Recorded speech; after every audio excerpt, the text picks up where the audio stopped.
안녕하세요. 맘스외과 성형외과 신승환 원장입니다. 오늘은 난제 중에 난제라고 할 수 있는 가슴 비대칭에 대해 얘기해 보려 합니다. 사실 양측에 있는 신체 기관이 완벽히 대칭을 이룬다는 것은 생각처럼 쉬운 일이 아닌데요. 이것은 우리 신체가 언뜻 대칭을 이루고 있는 것 같으면서도 실제로는 누구나 비대칭적인 속성을 갖고 있기 때문입니다.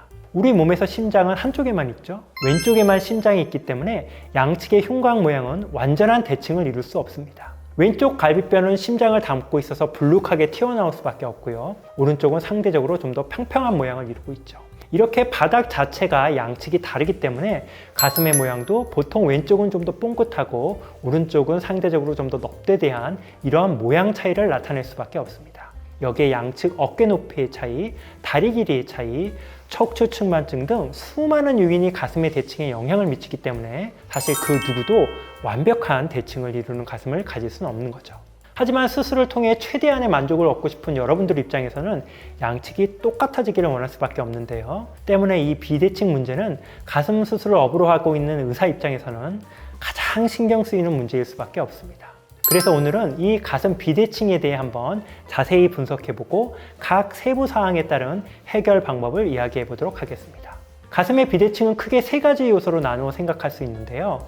크기, 모양, 유두의 위치에 따라 비대칭이 나타난다고 정리할 수 있습니다. 말씀드렸던 것처럼 사람은 누구나 양측 가슴의 크기 차이를 갖고 있지만 문제는 그 정도겠죠. 요즘은 3D 가상 성형이 잘 발달돼 있어서 몇 장의 사진만 가지고도 비교적 정확하게 양측 가슴의 크기 차이를 확인할 수 있는데요. 보통 30cc 이내의 차이는 본인도 인지 못하는 경우가 많지만 그 이상으로 차이가 벌어지게 되면 당사자 본인이 양쪽 크기가 다르다고 얘기하는데요. 일반적으로 100cc 이상의 크기 차이가 있는 경우 이를 중증도 비대칭이라고 이야기합니다.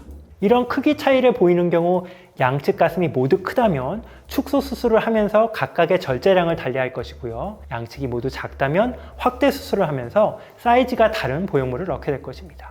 드물게는 한쪽은 너무 작아서 보형물을 넣고 다른 한쪽은 너무 커서 축소 수술을 하는 경우, 그러니까 양측에 각각 전혀 다른 수술을 시행하는 경우도 있습니다. 이렇게 크기의 차이에 국한해서 얘기하자면 비대칭이란 게 비교적 단순한 문제인 것도 같지만 진짜 문제는 그 다음 단계인 모양입니다. 가슴에서 모양이 다르다는 뜻은 가슴을 하나의 원추형 뿔이라고 가정할 때 그 밑변의 직경과 높이의 비율이 다르다는 뜻입니다. 쉽게 말해 한쪽 가슴은 직경은 크지만 높이는 낮고 다른 한쪽은 직경은 작지만 높이가 더 높은 거죠. 이렇게 되면 양측의 크기는 같더라도 모양은 양쪽이 전혀 다르게 나타날 수 있는 것입니다. 왜 이런 말씀을 드리냐 하면 양측의 크기가 달라서 다른 크기의 보형물을 넣는다고 가정해보죠. 언뜻 생각할 때는 크기 차이를 고려해서, 그러니까 만약 양쪽에 50cc 정도의 차이가 난다면 큰 쪽은 250cc, 작은 쪽은 300cc 이런 식으로 사이즈가 다른 보형물을 선택하면 차이가 없어질 것 같은데요. 실제로는 이렇지 않습니다. 왜냐하면 바로 모양의 차이가 새롭게 생기기 때문이죠. 일반적으로 가슴 보형물이 크다는 뜻은 보형물의 높이뿐 아니라 직경도 커진다는 뜻입니다. 보형물은 각 사람 한 명 한 명에 맞춰 개별 제작되는 것이 아니라 20에서 30cc 정도의 차이를 두고 일률적인 모양으로 이미 만들어져 있습니다. 이런 기성품들 중에서 적당한 것을 고르는 것이기 때문에 양측 보형물의 사이즈를 달리하여 보형물을 넣게 되면 큰 보형물은 직경이 크니까 넙대대해 보이고요. 작은 보형물은 직경이 작아서 상대적으로 뽕긋해 보일 수 있는 것이죠.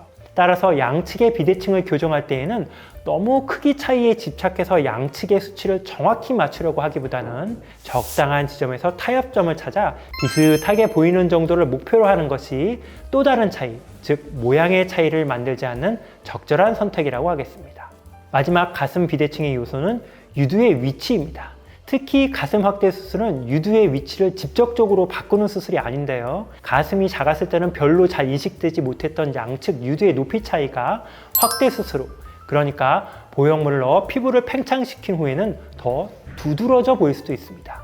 이러한 유두의 위치 차이는 결국 주변 피부를 절제해서 유두의 위치를 직접 옮기는 것 외에는 다른 교정 방법이 없는데요. 축소 수술을 하는 경우에 어차피 흉터를 감소하고 하는 것이니까 이렇게 피부를 절제해서 유두 위치를 교정하는 것이 가능하겠지만 단순히 확대 수술만 하는 경우에는 유두 주변에 흉터가 생기는 것은 원하지 않는 경우가 많기 때문에 교정할 방법이 마땅치 않습니다. 따라서 수술 전 양측 유두의 위치 차이를 미리 인지한 상태에서 환자와 의사 간의 충분한 커뮤니케이션 고안 후 교정 여부와 방법을 선택해야 할 것입니다.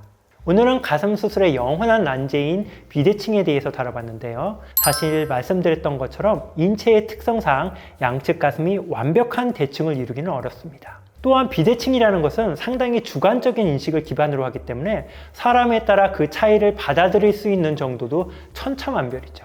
결국 수술 전 정확한 분석을 통해 양측 가슴의 차이를 미리 인지하고 결과의 한계에 대해서도 이해하는 것이 만족스러운 결과에 접근할 수 있는 바람직한 방법일 것입니다.